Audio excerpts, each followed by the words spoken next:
동양뉴스TV 주간 핫뉴스 시작합니다. 안녕하세요. 최진섭, 서다민입니다. 네, 코로나19 확진자가 걷잡을 수 없이 확산되고 있는 상황이죠. 네. 지난 주말에도 저희들이 얘기할 때는 600명대를 기록하고 있어서 걱정이라는 말을 했었는데요. 이제는 1000명대를 유지하고 있는 상황이죠. 네, 코로나19 신규 확진자가 며칠째 1000명대를 기록하면서 방역당국에 빨간불이 켜졌습니다. 이달 초만 하더라도 400에서 500명대였던 신규 확진자 수가 2주도 채 되지 않아 1000명대로 급격히 치솟은 상황인데요. 무증상 확진자나 감염 경로를 알 수 없는 확진자도 다수 발생하고 있어 사태는 점점 더 악화되고 있는 모습입니다. 네, 그동안은 이 국민들이 감염 경로를 확인하면서 스스로 좀 조심하면 됐었는데 지금은 그것마저도 불안한 상황이라고요. 네, 일단 현재 상황은 집단 감염이 발생하면 한두 명이 아니라 수십 명 단위로 확진자 규모가 커지고 있는 데다 직장, 건설 현장, 종교시설, 교정시설, 학교, 어린이집, 요양시설 등 어느 한 곳을 특정할 수 없을 정도로 감염의 불씨가 번지고 있어 확산세를 잡기가 어려운 상황입니다. 특히 앞서 말씀드린 대로 무증상 확진자나 감염 경로를 알 수 없는 확진자들이 잇따라 확진 판정을 받고 있어 방역당국도 초비상에 걸린 상황인데요.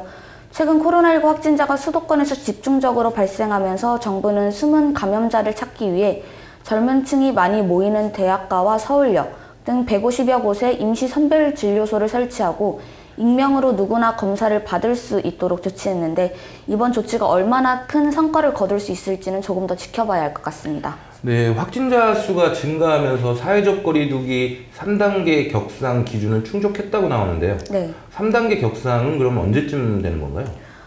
전국 800에서 1000명 또는 더블링 등 급격한 환자 증가까지 사회적 거리두기 3단계 기준이 이미 충족한 상황이지만 정부는 고민에 빠진 모습입니다. 이재명 경기지사는 이미 거리두기 3단계 격상을 주장해 왔고요. 서울시 역시 최근 주간 평균 확진자 수가 전국적으로 800명을 넘어가면 3단계를 시행할 수 있다며 이미 3단계를 충족했다고 전했습니다. 정세균 총리는 18일 열린 중대본 회의에 참석해 상황에 따라 3단계 격상도 신속하게 결단해야 하기 때문에 관계 부처와 지자체, 전문가들의 의견을 폭넓게 수렴하고 있다고 밝혔는데요. 하지만 거리두기가 3단계로 상향되면 약 200만 개에 달하는 영업장과 시설들이 문을 닫거나 운영에 제한을 받을 수 있어 사회적 공감대가 충분히 확보돼야 한다는 입장도 내놨습니다.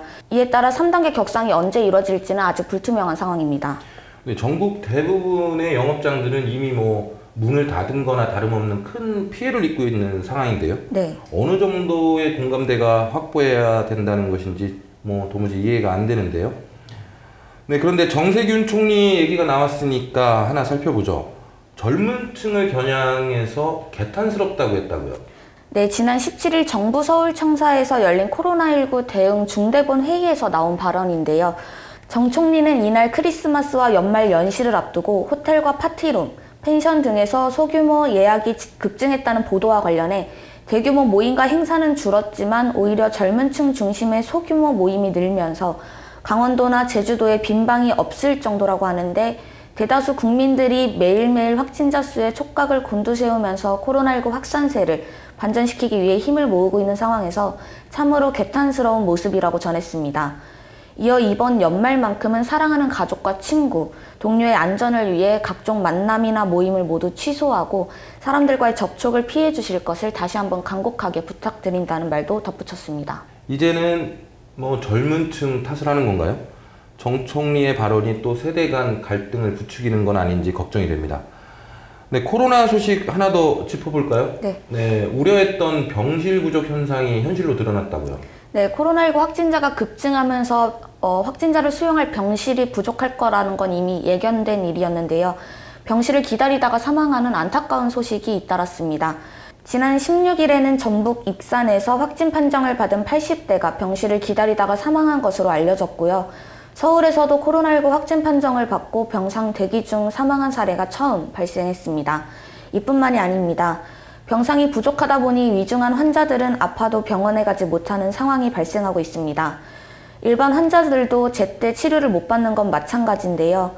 얼마 전 코로나19 확진자가 아닌 임신부의 안타까운 사고 소식도 전해졌습니다. 최근 경기도에서는 임신부가 고열 때문에 대학병원 분만실 출입을 거부당했는데요. 분만실을 이용하려면 코로나 검사를 받아야 하는데 아예 받아주는 응급실이 없어 3시간을 돌아다녔다고 합니다. 결국 아이는 숨진 것으로 전해졌습니다. 네, 정말 아비규환의 모습이 따로 없는 것 같은데요. 그런데 이처럼 온 국민이 지금 고통을 받고 있는 상황인데 정부 수뇌부나 또 국회의원들 이런 분들은 절망에 빠진 국민들보다 더 중요한 일이 있는 것 같아요. 네. 일단 윤석열 총장 징계 문제부터 살펴보죠. 윤 총장이 2개월 정직 처분을 받으면서 일단 마무리된 건가요? 네, 최근 코로나19 못지않게 국민들의 머리를 아프게 했던 윤 총장에 대한 징계가 일단락됐습니다. 그렇다고 마무리된 것은 아니고요. 이제 1라운드가 끝나고 2라운드가 시작됐다고 보면 될 것 같습니다.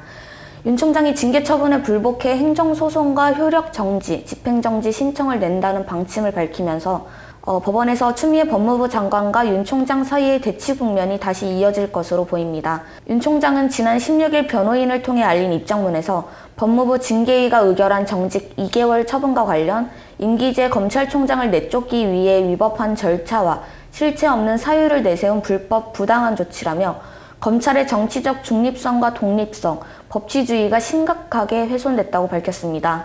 그러면서 헌법과 법률에 정해진 절차에 따라 잘못을 바로잡을 것이라며 법적 대응을 예고한 상황입니다.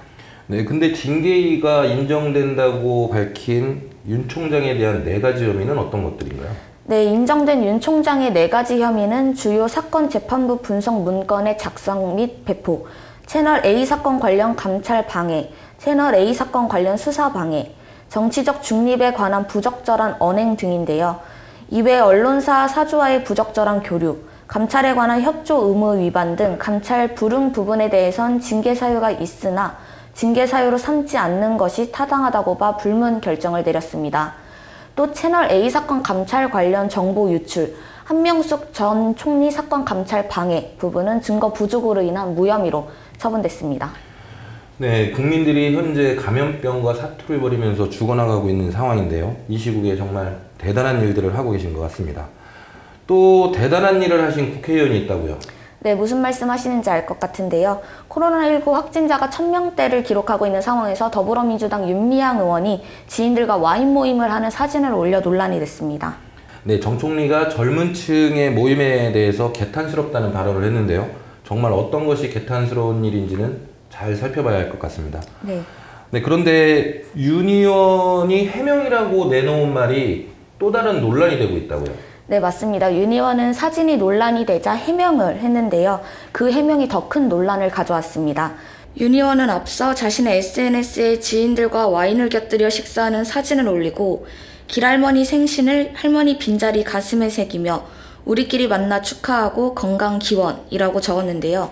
윤 의원을 비롯한 참석 인원 전원은 마스크를 끼지 않고 있었습니다. 또 윤 의원은 사과문을 통해 12월 7일 월요일은 길원옥 할머니의 94번째 생신이라고 했지만 정작 정의영 활동 기록에 따르면 길할머니의 생신은 1928년생으로 올해 93세이며 심지어 지난해 91번째 생신을 축하합니다라는 현수막이 걸린 생일 파티에 윤 의원이 직접 참석한 것으로 알려졌습니다. 네, 코로나19 시국에 길할머니가 그렇게 사무치게 그리웠다고 하는데 정작 그 생일 파티에는 길할머니는 안 계셨던 거죠? 네. 네, 참 어처구니 없는 생일 파티가 아닌가 싶은데요. 네, 그래서 더불어민주당에서는 그 윤 의원에 대해 어떤 조치를 내렸나요? 네, 더불어민주당에서는 윤 의원에 대해 엄중 경고 조치했습니다. 엄중 경고요? 네. 그게 어떤 조치일까요?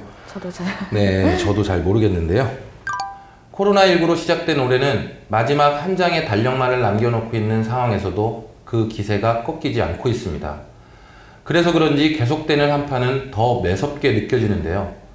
한 해를 보내며 소중한 사람들과 이런저런 이야기를 나누고 한 해를 정리해보는 시간을 가질 수 있으면 좋겠지만 정부에서도 간곡히 당부하고 있듯 올해는 연말 모임이나 회식 등을 자제해야 할 것 같습니다. 하루아침에 코로나19가 종식될 수는 없겠지만 그래도 다가오는 새해에는 코로나19 확산세라도 잡히길 기대해보겠습니다. 이번 주 주간 핫뉴스는 여기까지입니다. 시청해주셔서 감사합니다. 저희는 다음 주 더 알찬 소식으로 찾아뵙겠습니다.